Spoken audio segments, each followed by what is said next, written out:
Hello, everyone. My name is Mark Jarvis, and I'm a visiting professor at Manchester Metropolitan University in the Accounting, Finance and Banking department.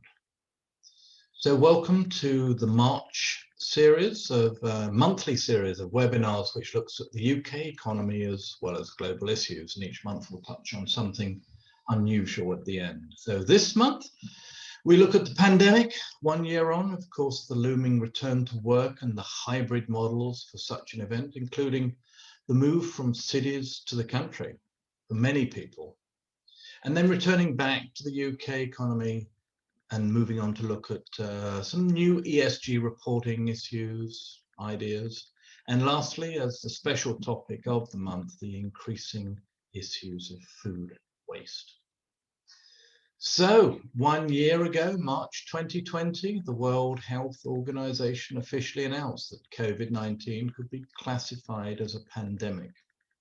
The statement was that they had been assessing this outbreak around the clock, and they are deeply concerned both by the alarming levels of spread and the severity, and by the alarming levels of inaction.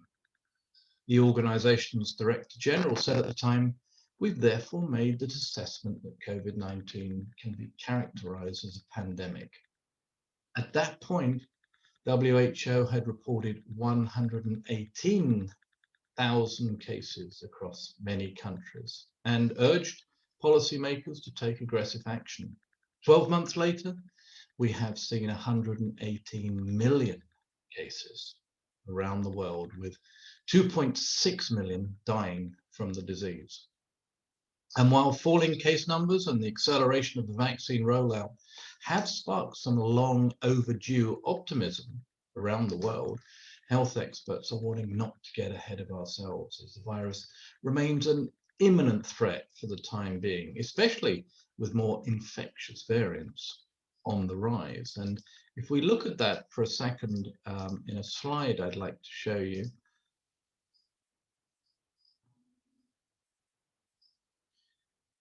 according to the WHO, the 7-day average of daily new cases climbed recently to 416,000, the highest it's been for a while. Several countries are now stuck in the difficult position of wanting to open up after months of lockdown, while also seeing new cases trend upwards again. The B.1.1.7 variant of the virus in particular is a cause for concern, as data suggests that the rapidly spreading mutation is not only highly infectious, but also potentially more deadly than the original SARS-CoV-2 virus. So as we enter the second year of the COVID-19 pandemic, there's a growing divide in the public mood. While the finish line appears to be in sight for the US and the UK, where a rapid vaccine rollout is underway and falling case numbers have sparked that wave of optimism, large parts of mainland Europe are facing another type of wave, a third wave of COVID-19 infections. If we look back towards the US versus the European Union, as this chart shows, the 7-day average of new infection in the US has fallen to the lowest level since mid-October, and after peaking at levels 5 times as high as recently as mid-January. But meanwhile, many European countries, as we read about every day, are seeing the opposite trend as new variants of SARS-CoV-2. Most importantly, as I said earlier, the infectious B.1.1.7 variant has led to a reversal in infection activity, which is now rising again, despite large parts of the continent still being on at least partial lockdown. It appears that the measures that help contain the spread of the original virus aren't sufficient to keep the new variants in check. And while public pressures to reopen schools, childcare facilities and businesses is making it harder for politicians to make what many experts consider the right call, tightening restrictions instead of loosening up. So what makes matters worse is the fact that the vaccine rollout across the European Union is going much slower than many had hoped. Take Germany, for example. The country currently vaccinates at around 200,000 people a day. The UK is at some 400,000 a day, and the US at nearly 2.5 million administered doses a day, a difference that I think cannot be explained with supply issues alone. So whilst the UK and the US have reason to believe that the worst will be over by summer this year, the mood in mainland Europe is considerably gloomier, as a fatigued public is facing a third wave of infections coupled with sluggish vaccination progress. Of course, the effects of the pandemic have been far-ranging, both at work and at home, and it's impacted different people in different ways. And if we look for a moment at how women in emerging economies have impacted, I'll just share a slide from McKinsey with you.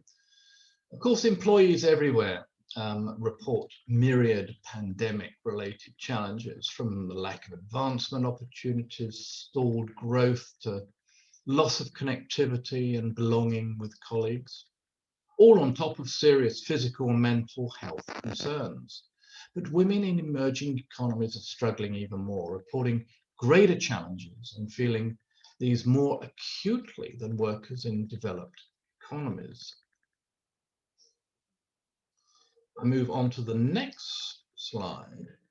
Overall, the pandemic has had a near immediate effect on women's employment. 1 in 4 women are considering leaving the workforce or downshifting their careers versus 1 in 5. Again, looking at the McKinsey survey, while all women have been impacted, 3 major groups have experienced some of the largest challenges: working mothers, women in senior management positions, and Black women. This disparity comes across as particularly stark with parents of children under 10. The rate at which women in this group were considering leaving is 10 percentage points higher than for men.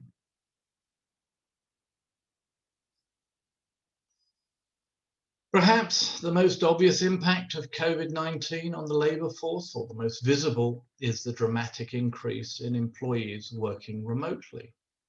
To determine how extensively remote work might persist in the pandemic, McKinsey looked across 2,000 tasks used in some 800 occupations in a number of focus countries, considering only remote work can be done without a loss of productivity. They found that around 20 to 25% of the workforces in advanced economies could work from home between 3 and 5 days a week. So this represents 4 to 5 times more remote work than before the pandemic, and I think could prompt a large change in the geography of work as individuals and companies shift out of large cities into the suburbs and small towns. McKinsey found that, unsurprisingly, some work that technically can be done remotely is, of course, best done in person. Negotiations, critical business decisions, brainstorming, feedback, onboarding new employees are examples of activities that may lose significant effectiveness when done remotely.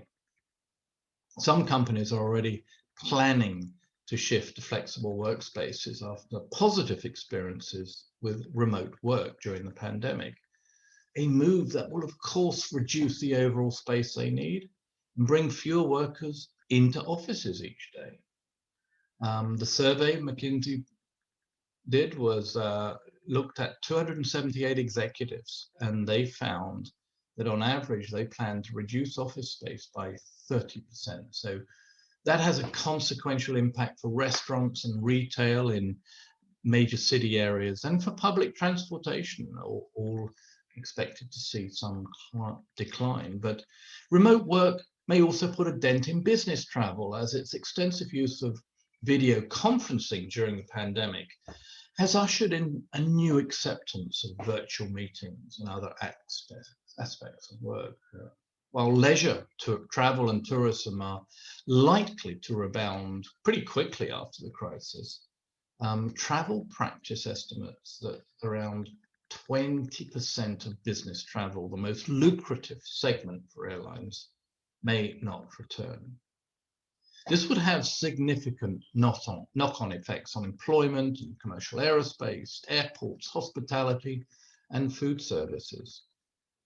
But of course, not everybody has been suffering, and of course, e-commerce has been a fantastic growth story.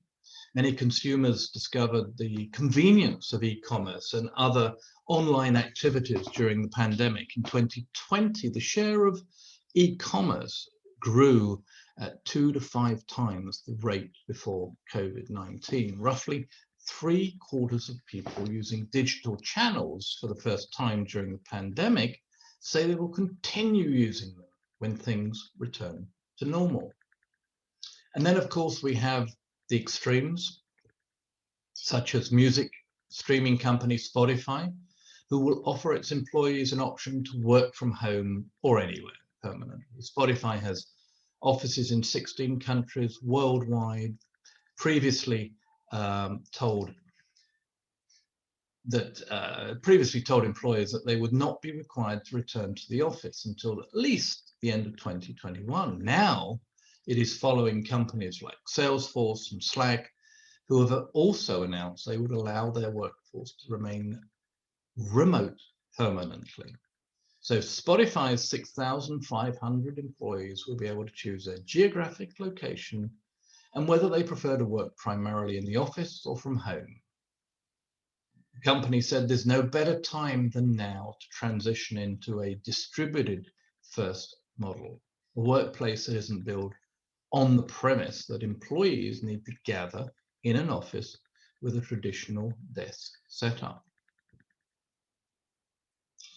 Of course, many cities have reported large numbers of people moving out of the city into the suburbs, perhaps a more rural way of life, and being cooped up in a small apartment for months on end during the pandemic has proved to be too tiresome for many. And those who haven't been able to escape urban sprawl this year are at times undoubtedly yearning for greener pastures and wide open spaces.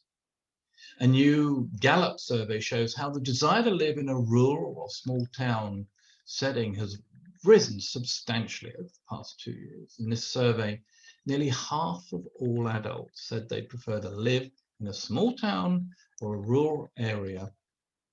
That's a 9 percentage point increase from 2018, when just over 39% of respondents said the same.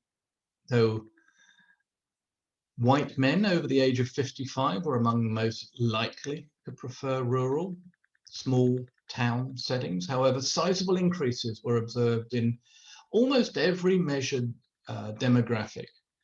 Those between the ages of 18 to 34 had a 10 percentage point increase, with 39% preferring rural small town life. The largest broad demographic increase came in non-white adults, where a 12% point increase over the last 2 years said they prefer more spacious parts of the country. So there's no question people in less dense communities have had more freedom to continue some regular life activities during the pandemic, especially during the earlier months of 2020. Still, as the virus has progressed, rural areas have quickly become hotspots for the coronavirus, with per capita cases much higher than larger cities in many countries. That isn't stopping people from wanting to move out of the city, however, and goes to show how many have been waiting for an opportunity to move into a quieter part of the country, with many still able to work comfortably from home or remotely. This could be the chance of a lifetime many city dwellers have been honestly putting off. So coming back to the economy and the UK, and as part of the Chancellor's 2020 budget announcement, Rishi Sunak and the accompanying OBR Office for Budget Responsibility forecast revealed the latest extent to which the UK is is borrowing to support the economy through the coronavirus pandemic. So looking at this slide, we can see that total spending on the country's pandemic support measures have now reached 344 billion, necessitating levels of borrowing not seen since the two world wars. Public sector net borrowing is now forecast to hit almost 17% of GDP in the current financial. And this unprecedented peacetime expansion in government spending is intended, though, as described in the OBR report, to prevent an even more dramatic fall in output and diminish the potential for longer-term adverse effects on the supply capacity of the economy. So with that, we turn to employment and unemployment. The latest employment figures released by the UK's Office for National Statistics, ONS, reveal a continued rise in the employment rate. In October, December, the figures rose to 5.1%. So that's 1.3 percentage points higher than a year earlier and nearly 0.4 percentage points higher than the previous quarter. The ONS says an estimated 1.74 million people were unemployed in the period, and the rate of 5.1% is, of course, the highest in 5 years. But as this chart shows, though, the rate is still yet to reach the levels seen in the aftermath of the financial crisis, which peaked at 8.5% in 2011, and the high of 10.7% back in early 1993 is thankfully also some way off. The good news is that the UK's economic recovery may be quicker than forecast. The Bank of England's governor said that I'm now more positive, but with a large dose of caution. So Britain's economic prospects are improving as a result of the successful vaccine programme and could perform more strongly than expected over the coming months, the governor of the Bank of England has said. Andrew Bailey said that excuse me, he now saw upside risks to the bank's growth forecast, but cautioned that there was still a risk on COVID-19 variants and the impact it could have on the recovery. The governor, who's been in the job for a year now, said that the rising financial market interest rates underlying directions were a reflection of growing optimism in the city, and that the UK was at last emerging from lockdowns.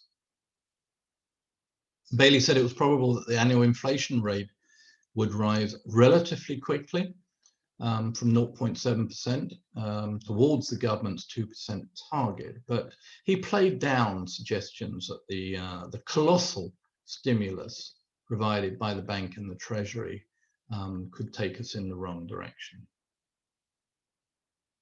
I thought I'd touch a little bit on one thing it's quite quietly reported, but homelessness, of course, has been particularly difficult in this pandemic. And one of the interesting things that the UK government has done with the local authorities is to help make sure we get everyone in, was the topic. This referred to people sleeping rough on the streets of England, those who would not usually be entitled to assistance under homelessness legislation.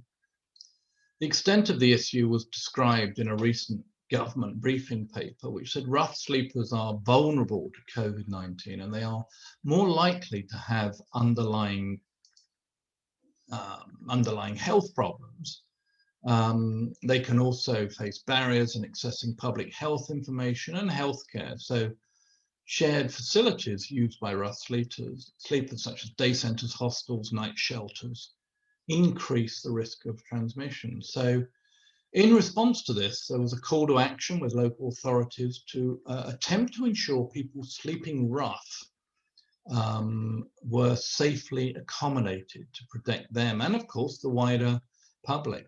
Measures included block booking hotels, secure other accommodation, work with partners to ensure that those accommodated had the food and medical care and support they required. And I think, this slide shows that it's been fairly successful. The latest figures show nearly over 11,000 people ordinarily sleeping rough or at risk in doing so were being provided with emergency accommodation as a direct result of the initiative. So since last March, over 26,000 people have been moved on into settled accommodation or supported housing.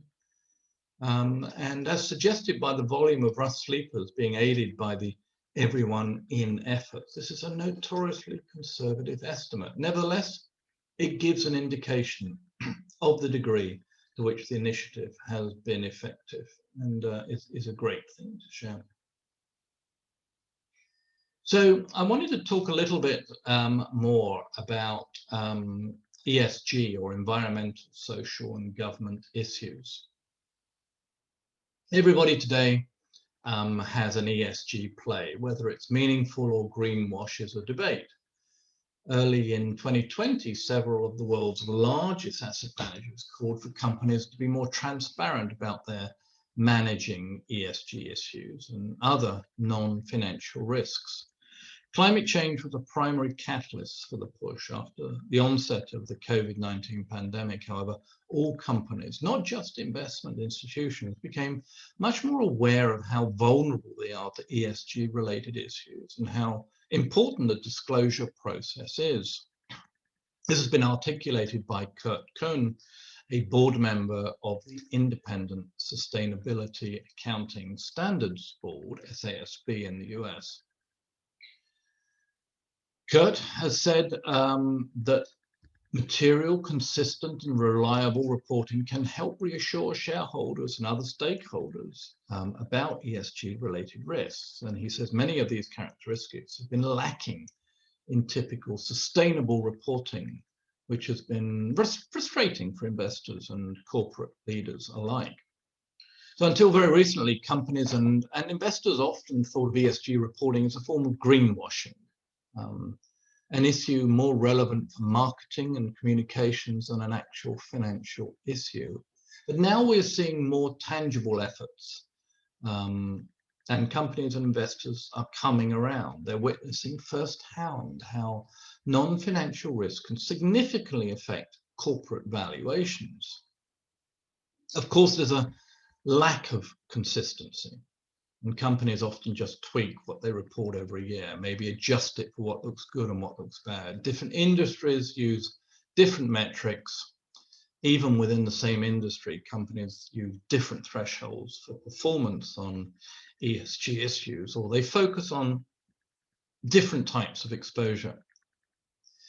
Meanwhile, a whole cottage industry has developed around trying to interpret sustainability-related data and helping investors understand which companies are at risk from ESG and issues and which shall be taken serious.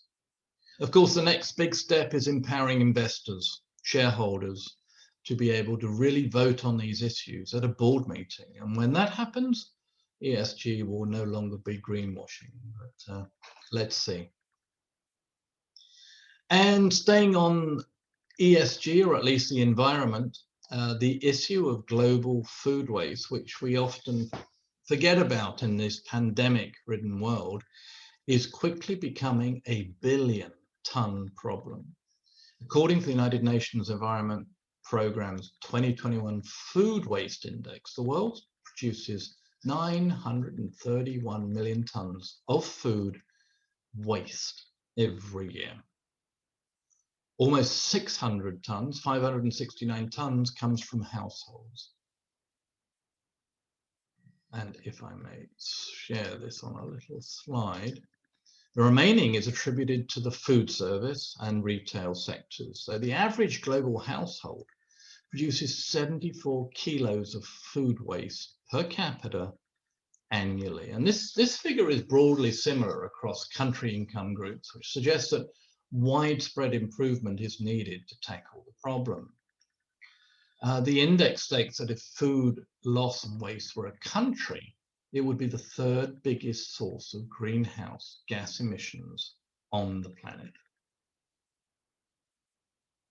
So just how wasteful are individual countries? Well, the highest absolute figures for food waste were unsurprisingly recorded in the two countries with populations of more than 1 billion, so China and India.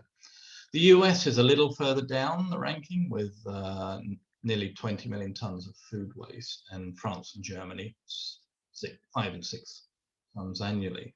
But when you look at the numbers on the right in yellow, things look rather different when it comes to waste produced per capita. For example, the average household in India discards 50 kilograms of food per year, whereas that's almost 60 in the US.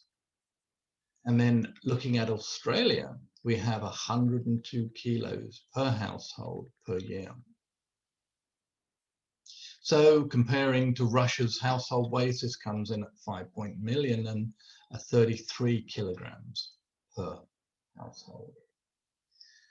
I mean, we have lots of things to worry about in the current pandemic, but we shouldn't take our eye off the ball on things like food waste and other environmental aspects. So I hope you think about that as you log off from my monthly webinar. Thank you very much for listening. I really appreciate you spending 30 minutes of your time on this, and look forward to seeing you next month. Thank you.